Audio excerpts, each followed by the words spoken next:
নিয়ে যিনি অক্লান্ত পরিশ্রম করছেন আমাদের প্রিয় নেতা রাজ্যসভার মাননীয় সাংসদ আমাদের শ্রদ্ধেয় দাদা সুভাষী চক্রবর্তী মহাশয়, আমাদের মধ্যে উপস্থিত আছেন আমাদের প্রাক্তন বিধায়ক আমার অত্যন্ত প্রিয় এবং শ্রদ্ধেয় আরাবুল্লাহ আমাদের মধ্যে আছেন। আজকে সভার সভাপতিত্ব করছেন ভাঙড় 1 নম্বর ব্লক তৃণমূল কংগ্রেসের সভাপতি, দলেরও সভাপতি, লড়াকু নেতা আমার সহকর্মী শাহজাহান ভাই আছেন। তৃণমূল যুব কংগ্রেসের সভাপতি এই ব্লকে বাদল আছে, শুভ আছে, এখানে আমাদের সাদেক ভাই আছে। ভাঙড় 2 ব্লক তৃণমূল কংগ্রেসের সভাপতি আমাদের ওইদুল্লাহ আছেন। দক্ষিণ 24 পরগনা জেলার 2 সাধারণ সম্পাদক রাকেশ রায় চৌধুরী, মনিরুল ইসলাম থেকে শুরু করে, বাহারুল থেকে শুরু করে, আয়নাল ভাই থেকে শুরু করে, বাপ্পা থেকে শুরু করে, রফিক থেকে শুরু করে, রাজুদা বিনয়দা থেকে শুরু করে, আসাম থেকে শুরু করে আমাদের অনেক নেতৃত্বরা মঞ্চে আছেন। আর বিশেষ করে আপনারা যারা আজকের এই সভায় উপস্থিত হয়ে ভাঙড়ের গৌরবটাকে আরো একটু উঁচুতে তুলে ধরেছেন, ভাঙড়ের মাটিটাকে আরেকটু তুলে ধরেছেন, সেই সমস্ত তৃণমূল যুব কংগ্রেসের কর্মীদের আমি ধন্যবাদ এবং অভিনন্দন জানাচ্ছি। আমরা গতকাল একটা ফিল্ম দেখলাম, সেই ফিল্মে দেখলাম যে একটা প্রেস কনফারেন্স হচ্ছে। যারা দীর্ঘদিন ধরে পশ্চিমবাংলার 3টে মন্ত্রী, 2 জেলার সভাপতি, কলকাতা কর্পোরেশনের মতো অনারেবল চেয়ার, সেই কলকাতা কর্পোরেশনের মেয়রের দায়িত্ব দিয়েছিলেন আমাদের প্রিয় দিদি মমতা বন্দ্যোপাধ্যায়। আজকে সেই লোকটি নিজের স্বার্থ চরিতার্থ করার জন্য, সিবিআই এর হাত থেকে, ইডির হাত থেকে বাঁচার জন্য আমরা দেখলাম গতকাল ভারতীয় জনতা পার্টির হয়ে প্রেস কনফারেন্স করছে। মাথা হ্যাট হয়ে যাচ্ছিল, এরা স্বার্থের জন্য কিনা করতে পারে। বলছেন যে তৃণমূল কংগ্রেস নাকি ভোটে রিগিং করে, ছাপ্পা করে। আমি আজকে অন ক্যামেরা ঘটকপুকুরের রাজপথে দাঁড়িয়ে বলতে চাই, কত জনপ্রিয় নেতা আপনি হয়েছেন, আপনি কত মানুষের সঙ্গে আছেন। আর 21 সালের নির্বাচন আমরা সুভাষী চক্রবর্তীর নেতৃত্বে, মমতা বন্দ্যোপাধ্যায়, অভিষেক বন্দ্যোপাধ্যায়ের নেতৃত্বে এই জেলায় ইঞ্চিতে ইঞ্চিতে লড়াই হবে। হিম্মত থাকে তো বাপের বেটা লড়াই করবেন, মিথ্যা কথা বলে বাংলার মানুষকে বোকা বানাবেন না। আর দেখলাম গত 2-3 দিন আগে কলকাতার রাজপথে আরেকটি মিছিল হচ্ছে অভিষেক বন্দ্যোপাধ্যায় সম্পর্কে।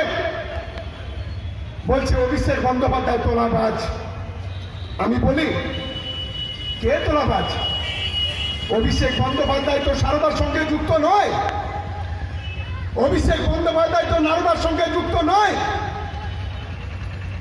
আপনি নিজে সারদার সঙ্গে যুক্ত, সারা বাংলা, সারা ভারতবর্ষের মানুষ জানে। নারদার টাকা টুয়ালি করে মুড়ে নিচ্ছিলেন, নিজেকে জেলার সভাপতি বলে দাবি করেন। নামটা আপনাদের জানতে বাকি নেই, শোভন চ্যাটার্জি। আজকে সে বলছে অভিষেক বন্দ্যোপাধ্যায়কে তোলাবাজ। লজ্জা লাগে। আমরা মনে করি অভিষেক বন্দ্যোপাধ্যায় বাংলার মানুষের সঙ্গে বিশ্বাসঘাতকতা করেনি, বাংলার মানুষের সঙ্গে মির্জাপুরি করেনি। অভিষেক বন্দ্যোপাধ্যায় বাংলার মানুষের সঙ্গে গাদ্দারি করেনি। আমরা দেখেছি গত 1 মাসের মধ্যে আরেক গাদ্দার মেদিনীপুরের শুভেন্দু অধিকারী বাংলার তৃণমূল, কোটি কোটি তৃণমূল কংগ্রেসের কর্মীদের সঙ্গে গাদ্দারি করেছে, মির্জাপুরি করেছে, সরকারের খেয়েছে, সরকারের পড়েছে, সরকারের বিরুদ্ধে গাদ্দারি করেছে। আমরা দেখেছি মুকুল রায় মমতা বন্দ্যোপাধ্যায়ের সঙ্গে বিশ্বাসঘাতকতা করেছে, বেঈমানি করেছে। আজকে যদি আপনারা মনে করেন যে রামশ্যাম যদুমধু গিয়ে বিজেপিকে মুখ্যমন্ত্রী করবেন, মূর্খের স্বর্গে বাস করছেন। আমরা চ্যালেঞ্জ দিয়ে বলতে চাই, 10 বছরে মমতা বন্দ্যোপাধ্যায় যে উন্নয়ন, 10 বছরে প্রতিটি বাড়িতে বাড়িতে যে পরিষেবা পৌঁছে দেওয়া, স্বাধীনতার পরে কোন সরকার করতে পারেনি। একমাত্র মমতা বন্দ্যোপাধ্যায় বাংলার প্রতিটি পরিবারের দরজায় আজকে পৌঁছে দিয়েছেন। তাকে খাটো করার জন্য, ছোট করার জন্য আজকে বাংলার মানুষকে বোকা বানানোর চেষ্টা করা হচ্ছে। আমি একটা তথ্য আপনাদের দিই, যারা দল থেকে চলে গেছেন মির্জাফর গাদ্দাররা, তাদের উদ্দেশ্যে বলি, একইভাবে 2019 সালে আপনারা জানেন যে দিল্লিতে 7টা সিট ছিল লোকসভার, বিজেপি জিতেছিল। সারা দেশের মানুষ সেদিন ভেবেছিল 6 মাস পরে বিধানসভা নির্বাচন দিল্লিতে ক্ষমতায় আসবে বিজেপি। 17 জন এমএলএ কে গরু ছাগলের মতো এই বিজেপিরা কিনে নিয়েছিল। কিন্তু আমরা দেখলাম ভোট হলো, সেই ভোটে 192 জন সাংসদ, মন্ত্রী, নেতাকে বিজেপি দিল্লিতে নামিয়েছিল। যেদিন ভোট গণনা হলো সেদিন আমরা দেখলাম যে 70টা সিট বিজেপি বিধানসভা, 70টা সিট দিল্লির বিধানসভায়, তার মধ্যে 62টা সিট আম আদমি পার্টি জিতে বিজেপির মুখে ঝামা কালি ঘষে দিয়ে ইতিহাস তৈরি করেছিল দিল্লিতে। সাম্প্রতিককালে বিহারের নির্বাচন, সেই নির্বাচনে আমরা দেখেছি 243টা সিট ছিল বিহার বিধানসভায়, 225টাতে নীতিশ কুমার বিজেপি জোট এগিয়েছিল। ভোটটা যখন হলো কি দেখলাম, বিজেপি আরো 98টা সিট হারিয়ে টেনে কষে 123টা সিট কোন রকম ভাবে জিতেছে। তাই আজকে আমরা মনে করি আমাদের দলের যারা জঞ্জাল, আমাদের দলের যারা যে জঞ্জালগুলো, নোংরাগুলো থেকে দলকে অপবিত্র করেছিল, আজকে তারা দল থেকে চলে যাচ্ছে। আমরা অত্যন্ত খুশি, বাংলার মানুষ খুশি, বাংলার তৃণমূল কংগ্রেসের কর্মীরা খুশি। এই শোভন চ্যাটার্জি একদিন বলেছিল, যারা অন্য দল থেকে আছে তারা কাপুরুষ, যারা অন্য দল থেকে আসে, অন্য দলে চলে যায়, তারা মির্জাফর। আজকে অন ক্যামেরা বলতে চাই, আপনার নিজের বুকে হাত দিয়ে দেখুন তো, সেই থুতুটা আপনার গায়ে পড়ছে তো? নিজেই তো আজকে দলটা ছেড়ে চলে গেলেন। আমি তাই অনুরোধ করতে চাই আমার তৃণমূল কংগ্রেসের কর্মীদের, লড়াই হবে দক্ষিণ 24 পরগনায়, ইঞ্চিতে ইঞ্চিতে লড়াই হবে, মাঠে ময়দানে লড়াই হবে।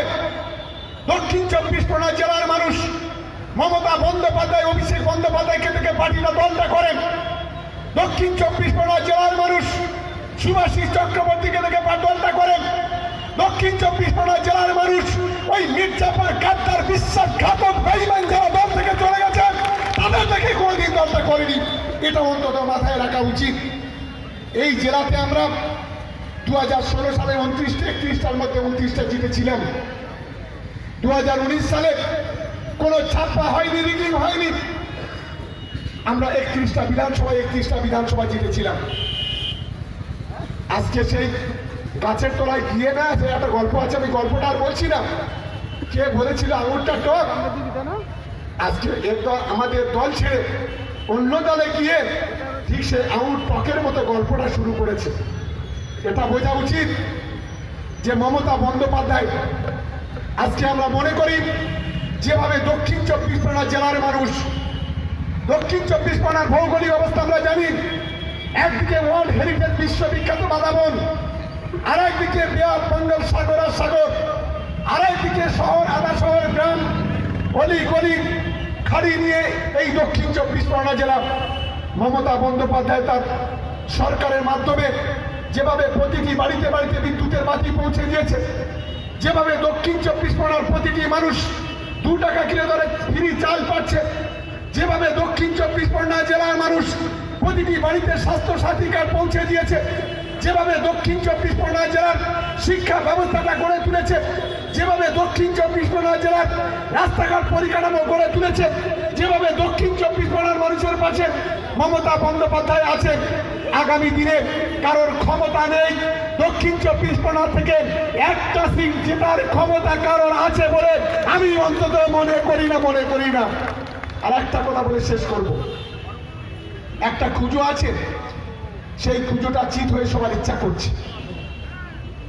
কেন আজের মজলিসের নাম করে লোক ডাকেন? কেন মিলাদের নবী জলসাকে নাম করে লোক ডাকেন? ভাঁড় তো বলেছিলেন অপবিত্র জায়গা, তা পবিত্র মানুষগুলো কেন ভাঁড়ের পাশে বারে বারে আছেন? ভাঁড়ের মানুষ নাকি মানে যাকে বেজম্মা বলা হয়, ভাবতে অবাক লাগে একজন পীর সাহেবের ছেলে এই ধরনের কথা বলেন। ভাঁড়ের মানুষকে কাফের বলে, বেঈমান বলে, জালিম বলেন। আমি প্রশ্ন করতে চাই, আমার এখানে অনেক মুসলিম ভাই বোনেরা আছেন, আমার বুজুর্গ ব্যক্তিরা আছে, আমাদের অনেক মুয়াজ্জিন সাহেব, ইমাম সাহেব, মৌলভী সাহেব, মাওলানা ভাই সাহেবরা আছেন। একজন মুসলমান আরেকজন মুসলমানকে কখনো বেঈমান বলতে পারে? কোন হাদিসে কোন কোরআনে লেখা আছে? একজন মুসলমান আরেকজন মুসলমানকে কাফের বলতে পারেন? কোন হাদিসে কোন কোরআনে লেখা আছে? একজন মুসলমান আরেকজন মুসলমানকে জালিম বলতে পারেন? কোথায় লেখা আছে? আজকের যেভাবে ভাঙড় ক্যারিয়ার মানুষকে, যেভাবে বাংলার মানুষকে ইসলামের নীতি আদর্শকে জলাঞ্জলি দিয়ে যে ধরনের কথা বলছে, আমরা লজ্জিত হই একজন মুসলিম পরিবারের সদস্য হিসাবে। আমাদের ঘৃণা লাগে। আমরা ফুরফুরা শরীফকে ভালোবাসি, শ্রদ্ধা করি। ফুরফুরা শরীফের পীর সাহেব আমাদের চোখের মণি, আমাদের মাথার তাজ বলে আমরা মনে করি। আজকে সেই ফুরফুরা শরীফকে সামনে রেখে নিজের রাজনৈতিক স্বার্থ চরিতার্থ করার জন্য যে নোংরামি করা হচ্ছে, এটা কখনো ঠিক নয়। আমি প্রশ্ন করতে চাই, আমি জানি ওরা দু একজন আছেন এখানে, আমি তাদেরকে প্রশ্ন করতে চাই, নলেজ সিটির হাজার হাজার কোটি টাকা কোথায় গেল? বাংলার লক্ষ লক্ষ মানুষ সে ইট নিয়ে গিয়েছিল, টাকা নিয়ে গিয়েছিল, সারা বাংলার মিডিয়ার মাধ্যমে সবাই দেখেছে। কোথায় গেল ইঞ্জিনিয়ারিং কলেজ? কোথায় গেল মেডিকেল কলেজ? কোথায় গেল মাদ্রাসা? কোথায় নলেজ সিটির জমি দলিল? কত টাকা তুলেছেন? আমরা মিডিয়ার মাধ্যমে আমাদের প্রিয় মুখ্যমন্ত্রীকে আবেদন করতে চাই, অবিলম্বে সিআইডি তদন্ত হওয়া দরকার। গরিব মানুষের টাকা নিয়ে আত্মসাৎ করা হয়েছে, সংখ্যালঘু মুসলমানকে ভাগ করে বিজেপির হাত থেকে শক্তিশালী করার চেষ্টা করা হচ্ছে। আরেকজন এসছে দেখলো হায়দ্রাবাদ থেকে, নাম মিস্টার আসাদউদ্দিন ওয়াইসি। খুব ভালো কথা, পশ্চিমবাংলা এসে বলছে ইসলাম খাতরে মে হায়। আমরা বলছি হ্যাঁ ঠিক আছে, আপনি যে হায়দ্রাবাদে বসবাস করেন, সেই হায়দ্রাবাদের মুসলমানদের কি অবস্থা আছে বলুন, তার তথ্য পেশ করুন। আপনার পাশের রাজ্য গুজরাটে প্রতিনিয়ত সংখ্যালঘুরা অত্যাচারিত হয় কেন বলুন। আপনার পাশের রাজ্যে উত্তরপ্রদেশে দিল্লির বর্ডারে 1 মাস ধরে দাঙ্গা চলে, সেখানে হাজার হাজার মানুষ সেখানে মারা গেল কেন? সেখানে তো কোনো প্রতিবাদ করতে পারেননি। আজকের বিজেপির কলকে তামাক খেয়ে কোটি কোটি টাকা নিয়ে আজকের বাংলায় সংখ্যালঘুদের ভাগ করার যে চক্রান্ত ষড়যন্ত্র করছেন, আমি শুধু একটা কথা বলি, বাংলা গুজরাট নয়, বাংলা উত্তরপ্রদেশ নয়, বাংলা মহারাষ্ট্র নয়, বাংলা বিহার নয়, বাংলা ঝাড়গ্রাম নয়, ঝাড়খণ্ড নয়, বাংলায় বাংলার সংখ্যালঘু মুসলিম ভাই বোনেরা জানেন যে গত 10 বছর ধরে তাদের পাশে কে আছে, তাদের পাশে কে নেই। বাংলার সংখ্যাগুরুরা জানেন বাংলায় 10 বছর ধরে তাদের পরিষেবা কে দিয়েছে আর কে দেয়নি, এটা তারা জানেন। আমি বলতে চাই, আজান হবে, তাই আমি আপনাদের কাছে অনুরোধ করতে চাই, আমরা শুধু, ওরা বলছে 200 পার করবে, আমি আজকের ওয়ান ক্যামেরা বলছি 100 গন্ডি পার করুন, কিরম বাপের বেটা আছে দেখি। আর আমরা চ্যালেঞ্জ করে বলতে চাইছি, তৃতীয়বারের জন্য মুখ্যমন্ত্রী হবেই মমতা বন্দ্যোপাধ্যায়। আর আমরা 227 থেকে 28টা সিট তৃণমূল কংগ্রেস জিতবে, আটকাবার ক্ষমতা কারণ নেই, এটা অন্তত ওদের মাথায় রাখা উচিত। তাই আজ থেকে আমাদের কর্মসূচি শুরু হলো। আমরা প্রতিটা ইঞ্চিতে লড়াই করতে চাই। আরাবুলদা বলেছে 2 বিধানসভা মিলিয়ে একসঙ্গে ঐক্যবদ্ধভাবে লড়তে চাই, কোনো অন্যায়ের সঙ্গে কম্প্রোমাইজিং নয়, কোনো হুমকির কাছে মাথা নত আমরা করবো না। আর 2টো দল আছে, এই 2টো দলের কথা না বললে আমার বোধহয় বক্তব্যটা শেষ করা উচিত না। দুটো হিসাবে একই অবস্থা, এদের কোনো অস্তিত্ব নেই। বাংলার মানুষ এদেরকে ঘৃণা করে। একটা হলো কংগ্রেস আর একটা হলো সিপিএম। এরা যে 2-1 নেতা আছে টেলিভিশনে গিয়ে এমন কথা বলে যা শুনলে আমাদের ঘৃণা হয়। আমি তাই বলি যে আগামী দিনে সবাই মিলে ঐক্যবদ্ধভাবে যদি বাংলাকে রক্ষা করতে হয়, যদি মমতা বন্দ্যোপাধ্যায়কে মুখ্যমন্ত্রী করতে হয়, যদি বাংলার সম্প্রীতিকে রক্ষা করতে হয়, যদি বাংলার যুব সমাজকে এগিয়ে নিয়ে যেতে হয়, যদি বাংলার তরুণ সমাজকে এগিয়ে নিয়ে যেতে হয়, আগামী দিনে সোনার বাংলা যদি করতে হয়, তাহলে মমতা বন্দ্যোপাধ্যায় ছাড়া দ্বিতীয় কোনো বিকল্প বাংলার মাটিতে নেই, বাংলার মাটিতে নেই, বাংলার মাটিতে নেই। সেই লক্ষ্য নিয়ে আপনারা সবাই এগোবেন, এই কথা বলে সবাইকে ধন্যবাদ জানিয়ে এবং আজকে যারা মিছিলে এসছে তাদের সকলকে নতমস্তকে সালাম জানিয়ে প্রণাম জানিয়ে আমার বক্তব্য আমি শেষ করছি। জয় হিন্দ, বন্দে মাতরম, তৃণমূল কংগ্রেস জিন্দাবাদ, মমতা বন্দ্যোপাধ্যায় জিন্দাবাদ, অভিষেক বন্দ্যোপাধ্যায় জিন্দাবাদ। আজান আজান আজান।